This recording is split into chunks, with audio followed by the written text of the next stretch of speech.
আসসালামু আলাইকুম, ওয়েলকাম জানিয়ে আবারও চলে এসেছি নতুন আরও কিছু টিপস নিয়ে। আশা করি বরাবরের মতোই এই টিপসগুলিও আপনাদের অনেক বেশি ভালো লাগবে। আর যদি ভালো লেগে যায় অবশ্যই একটি লাইক দেবেন। লাইক দিয়ে পুরো ভিডিওটি দেখতে থাকুন।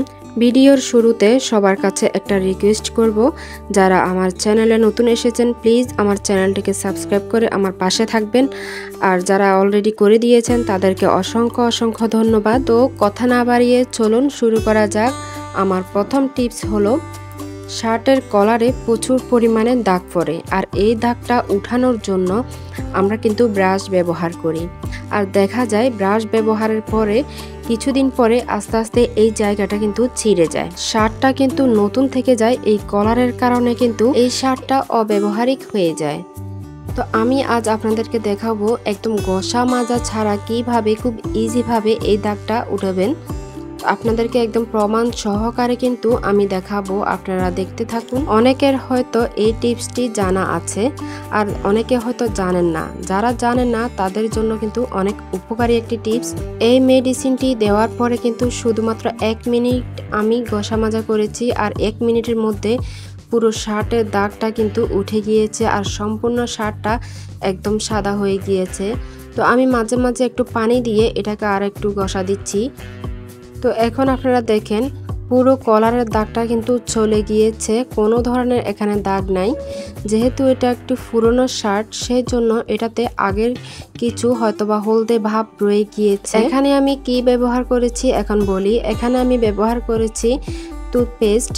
তো এই দেখেন মেডি প্লাসটা আমি ব্যবহার করেছি, চাইলে আপনারা কোলগেটও ব্যবহার করতে পারেন। তো চলে আসলাম পরবর্তী টিপসে। এখানে দেখতে পাচ্ছেন একটা ঝুড়িতে অনেকগুলা ওষুধ রাখা আছে, একদম অগোছানো ওষুধ। তো এগুলাকে এইভাবে যদি আমরা রেখে দিই তাহলে দেখা যাবে কিন্তু আমরা কার ওষুধ কে খেয়ে নিচ্ছি।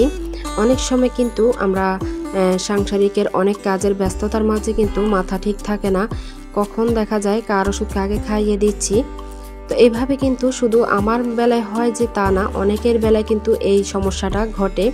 তো এইভাবে এখানে আমি একটা ঝুড়ি নিয়েছি, আর এই ঝুড়িতে আমি সবগুলা ওষুধ সুন্দর করে গুছিয়ে রাখতেছি, যাতে যে কোনো মুহূর্তে আমি হাতের কাছে পেয়ে যাই আর কোনটা কার ওষুধ সেটাও যেন চিনতে পারি।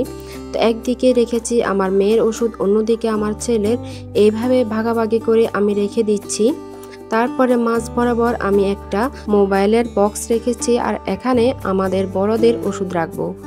এইদিকে আমি ওষুধের যতটুকু খাওয়া হয়েছে এতটুকু আমি কেটে ফেলে দিচ্ছি।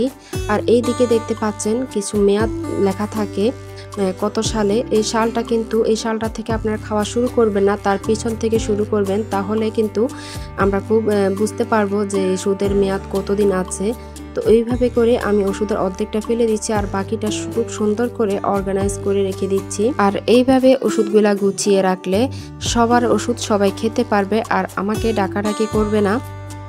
তো আর এইদিকে একটা ওষুধের প্যাকেট খালি করে নিয়েছি, আর ওটাতে সবগুলা চামচ ড্রপ এটার ভিতরে আমি রেখে দিচ্ছি, তাহলে দেখতে আরো একটু ভালো লাগবে।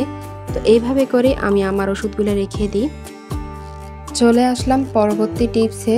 এখানে দেখতে পাচ্ছেন আমি কিছু চুড়ি নিয়েছি, আর অনেক সময় দেখা যায় আমরা চুড়ি কেনার পরে সেটা একটু ছোট হয়ে যায়, আমরা পরতে পারি না। আর পরতে গেলে কিন্তু আমাদের হাতের খুব ব্যথা লাগে, চামড়াটা ছিঁড়ে যায়। আর ওই মুহূর্তে এই পদ্ধতিটা কিন্তু নেওয়া যায়। আবার আমি অনেককে দেখেছি হাতে সাবান লাগিয়ে বা লোশন লাগিয়ে তারপরে এই চুড়িগুলো পরে। তো আমার মনে হয় ওইভাবে করাটা একদমই ঠিক না। যখন আমরা দোকান থেকে চুড়ি কিনি তখন কিন্তু দোকানদার ভাইয়া আমাদেরকে বলে দেয় এটাতে যেন সাবান না লাগাই, তাহলে কিন্তু আস্তে আস্তে কালারটা ডিশ কালার হয়ে যাবে। তো ওইভাবে না ট্রাই করে আমার কাছে মনে হয় এইভাবে পলিথিন দিয়ে খুব ইজিভাবে আপনারা চুড়িগুলা পরে নিতে পারেন। একদম ছোট চুড়িও কিন্তু খুব সহজে হাতে পরে নিতে পারেন। তো আমার কয়েকটা চুড়ি আছে আমি একদমই পরতে পারি না, এটা একদম ছোট হয়ে গিয়েছে। তো এইভাবে কিন্তু চুড়িগুলা পরতে পারবেন, আর খোলার সময় এইভাবে কিন্তু আবার পলিথিন দিয়ে খুলে নিতে পারেন, তাহলে কিন্তু আর হাত ছিঁড়ে যাবে না। আশা করি যারা এই টিপসটি জানেন না তাদের অনেক বেশি ভালো লেগেছে, আর ভালো লাগলে অবশ্যই কমেন্ট করে জানিয়ে দেবেন। চলে আসলাম পরবর্তী টিপসে। এখানে দেখতে পাচ্ছেন একটা আমি বক্স নিয়েছি, আর এই বক্সের উপরে আমি কিছু কালারিং পেপার দিয়ে মুড়িয়ে নিয়েছি। এটাতে এখন আমি কি রাখবো অবশ্যই আপনাদের মনে প্রশ্ন জাগতেছে। এটাতে আমি এখন আমার যতগুলা ছুরি আছে ওই ছুরিগুলা এটার ভিতরে এইভাবে করে আমি রেখে দেব।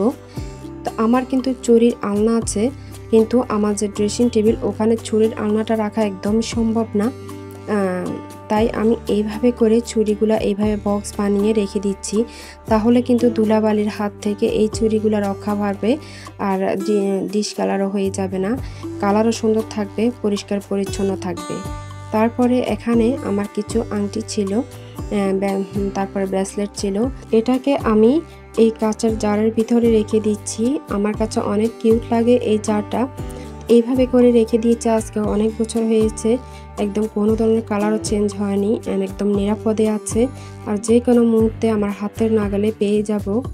তো আমি আমার সবগুলা কসমেটিক এইভাবে করে সব কিছু গুছিয়ে রাখি বক্সের মধ্যে। এগুলো হলো মোবাইলের বক্স। এগুলোর মধ্যে এইভাবে আমার কসমেটিকগুলো এইভাবে গুছিয়ে রাখলে একটা সময় দেখা যাবে আমার এই কসমেটিকগুলো এইদিকে ওদিকে ছড়িয়ে ছিটিয়ে পড়ছে না, সব কিছুই আমি হাতের নাগালে পেয়ে যাব। যখন আমার বাইরে যেতে হয় তখন কিন্তু খুব সহজে আমার হাতের কাছে পেয়ে যাব।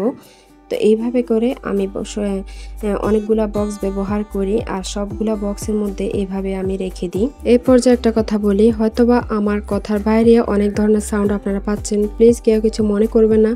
আসলে রাস্তার সাইডে আমার বাসা হওয়াতে প্রচুর সাউন্ড আসতেছে, তাই এইভাবে আপনারা বাড়তি সাউন্ডও পাচ্ছেন। চলে আসলাম পরবর্তী টিপসে। এখানে দেখতে পাচ্ছেন আমি হাতে নীল পালিশ লাগিয়ে নিচ্ছি, আর আমরা অনেকে নীল পালিশ লাগাই কিন্তু সেটা খুব স্মুথ হয় না, তারপরে অনেকদিন লাস্টিং করে না, খুব দ্রুত উঠে আসে।